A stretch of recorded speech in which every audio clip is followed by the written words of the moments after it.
Ahora vamos a ver la deficiencia de la adenosina deaminasa o adenosina deaminasa. Entonces vamos a hacer un repaso de la degradación de las purinas. Entonces empezamos con GMP y AMP. De GMP y AMP vamos a quitarles los fosfatos. Y entonces de nucleótidos vamos a pasar a nucleósidos.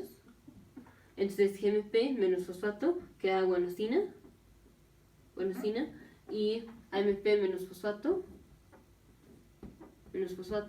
queda adenosina. Ahora de adenosina, recordemos que el paso intermedio era, de adenosina vamos a pasar a inosina, que igual sigue siendo un nucleósido cuya base es la hipoxantina y la enzima es la adenosina deaminasa, esta que está aquí, la adenosina deaminasa. Entonces ya lo voy a dejar hasta aquí, no voy a continuar con toda la degradación de las purinas. Aquí lo importante es ver la adenosina deaminasa.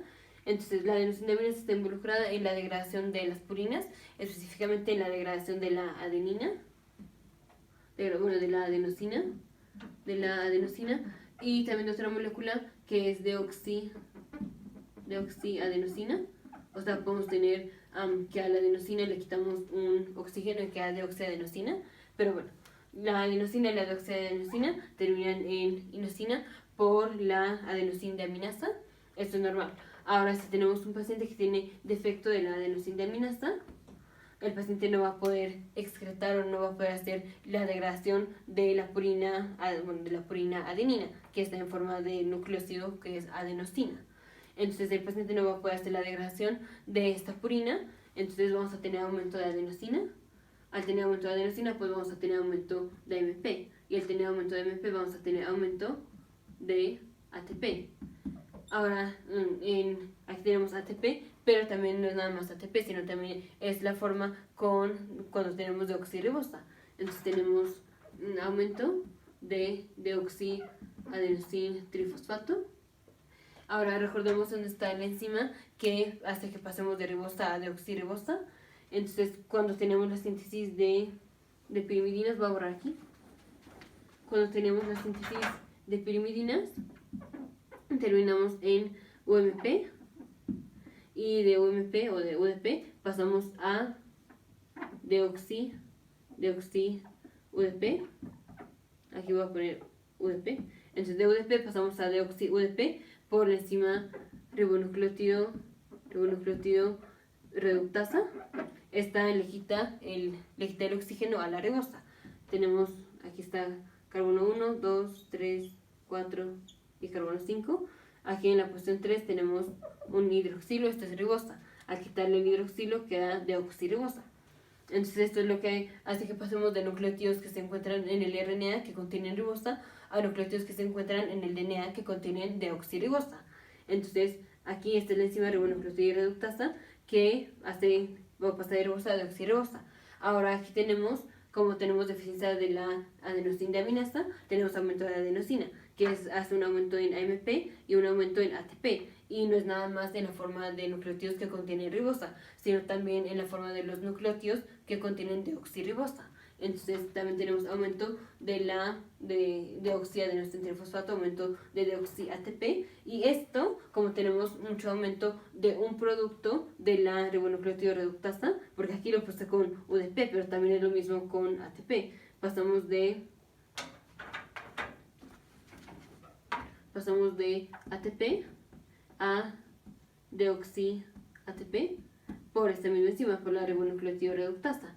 Entonces, al tener mucho adenosina trifosfato, estamos inhibiendo esta enzima. El tener mucho adenosina trifosfato nos hace regulación a la baja de la enzima. O sea, se está produciendo mucho de su producto, pero la enzima ya no, digamos, que es como si ya no quisiera que se produciera más de ese producto. Se va a inhibir la enzima teleológicamente para que ya no se produzca más de ese producto. Entonces, al tener mucho deoxiadenosina trifosfato, se va a inhibir la enzima ribonucleótido reductasa. Y entonces esto va a terminar en dos cosas. Una, pues se me va a disminuir la síntesis de nucleótidos que contienen deoxirribonucleótido, o bueno, que contienen deoxirribosa. Entonces vamos a disminuir, por ejemplo, la síntesis de deoxi-TTP, de deoxi CTP, de deoxi-GTP. Y ya, porque de uracilo no tenemos deoxi, y de adenosina o de adenina sí también va a disminuir, pero tenemos más aumento de adenosina que se convierte en AMP, que se convierte en ATP, o sea, vamos en retrógrado, que termina como deoxiadenosina trifosfato. Tenemos más aumento por esta vía que nos está produciendo por la ribonucleótido reductasa. Entonces tenemos disminución de estos nucleótidos que contienen deoxirribosa, y tenemos aumento de la deoxiadenosina trifosfato. Ahora esto, aparte de que inhibe esta enzima, también se acumula, y esta acumulación es tóxica para las células, especialmente para los linfocitos. Entonces el paciente se va a presentar con linfopenia, específicamente, bueno, ahorita lo vemos, pero va a tener linfopenia, va a tener disminución de los linfocitos B y disminución de los linfocitos T. Si el paciente tiene disminución de los linfocitos T, esto termina con que el paciente tiene infecciones recurrentes con virus y con micobacteria, que es una bacteria, y con hongos. Y si el paciente tiene déficit de linfocitos B, el paciente va a tener recurrentes infecciones con parásitos y con bacterias. Entonces el paciente va a tener infección de todos los microorganismos frecuentemente. También, bueno, otras características es que el paciente va a tener diarrea crónica, va a tener, por ejemplo, candidiasis oral. Esto constituye el síndrome o el SCID en inglés, que es la inmunodeficiencia severa combinada. La inmunodeficiencia severa combinada se da por deficiencia de la adenosinaminasa. Si tenemos deficiencia de la adenosinaminasa, ya vemos cómo se acumula la adenosina, que termina en aumento de AMP, termina en aumento de ATP, esto termina en aumento también de deoxiadenosina trifosfato. Esto, por un lado, inhibe a la ribonucleótido reductasa, que hace inhibición de estos nucleótidos, o disminución de la síntesis de estos nucleótidos. O sea, nada más nos pasan de su forma de ribosa a deoxirribosa. O sea, si tenemos TTP, si tenemos GTP, solo no tenemos deoxi-CTP, deoxi-GTP y deoxi-TTP. Pero bueno, y por otro lado, la deoxiadenosina trifosfato se acumula. Al acumularse, esto es tóxico, especialmente para los linfocitos.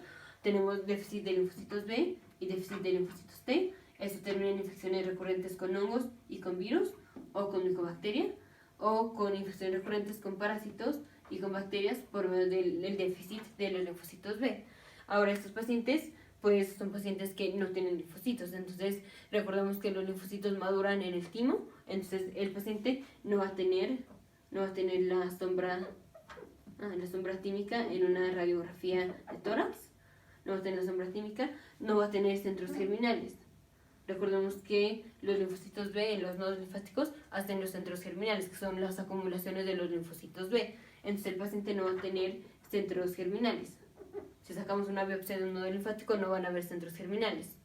Entonces, característico de este paciente, por ejemplo, entre 6 meses y 12 meses, que viene con diarrea crónica, viene con infecciones recurrentes con cándida, con Staphylococcus aureus, con hongos y así. Entonces, este paciente tiene deficiencia de adenosinaminasa. Otra cosa, esta enfermedad es autosómica recesiva.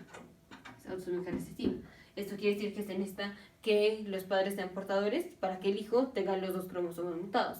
O sea, un padre va a tener un cromosoma normal y uno afectado, y el otro padre igual un cromosoma normal y otro afectado, y cada uno le va a dar su cromosoma afectado al hijo, y esto va a hacer que el hijo tenga sus dos cromosomas mutados, y entonces va a desarrollar la enfermedad. Autosómico recesiva quiere decir que se necesita que los dos cromosomas estén mutados.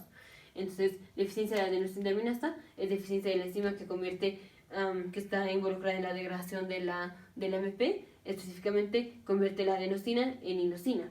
Déficit de adenosinaminasa, aumento de adenosina, finalmente aumento de deoxiadenosina trifosfato, que es tóxico para los linfocitos, y el paciente pues se presenta con la inmunodeficiencia severa combinada, que es infecciones recurrentes con todos los microorganismos, diarrea crónica, específicamente el paciente puede tener candidiasis oral, que es muy clásico, puede tener infecciones con Pneumocystis jirovecii, en cuyo caso habrá que pensar en diagnóstico diferencial con VIH, pero bueno. Y otra cosa, el paciente no va a tener la sombra tímica en la radiografía de tórax y no va a tener los centros germinales. el tratamiento definitivo, o bueno, antes lo que hacían es que al paciente lo tenían que aislar totalmente, era la única manera de que sobreviviera el paciente. Ahora ya hay terapia de recombinación, que es que la enzima se hace de manera sintética y de alguna manera por métodos de vectores que involucran los virus, se le inyecta al paciente y ya queda la enzima, quedan las células del paciente. Entonces tratamiento pues es terapia de reemplazo. Antes era que tenían que aislar al paciente de manera permanente. Pero bueno, te veo en el siguiente video.